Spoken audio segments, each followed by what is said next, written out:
चाललाय महाराष्ट्र. अशोक खरात नंतर आणखी एका भोंदूबाबाचे कारनामे समोर. मठात आलेल्या विधवा महिलेचं शोषण. नक्की घडलंय काय पाहूया. नाशिकमध्ये भोंदूबाबा अशोक खरातचे काळे कारनामे उजेडात आलेत.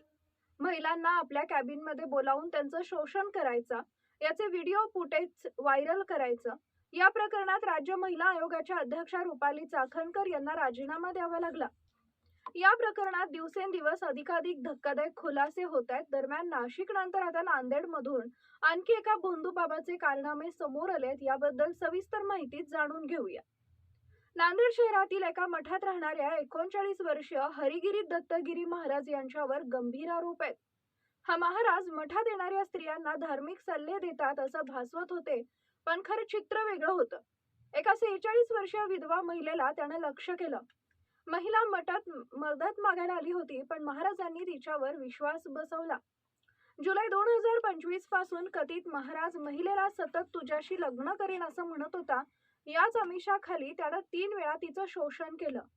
महिला एकटी विधवा होती, त्यामुळे तिनं दाखवलेला त्यावर विश्वास ठेवला, पण नंतर तिला आपण फसल्याचं कळलं. दुखावलेल्या महिलेनं धैर्य दाखवलं आणि पोलिसांकडे तक्रार दिली.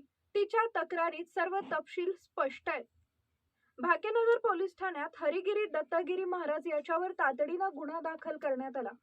पोलिसांनी लगेच महाराजांना अटक केली. सध्या तो कोठडीत आहे. या प्रकरणात पुरावे गोळा करण्याचं काम सुरू आहे. अशोक खरात प्रकरणात जसे व्हिडिओ आले तसेही पुरावे मिळणे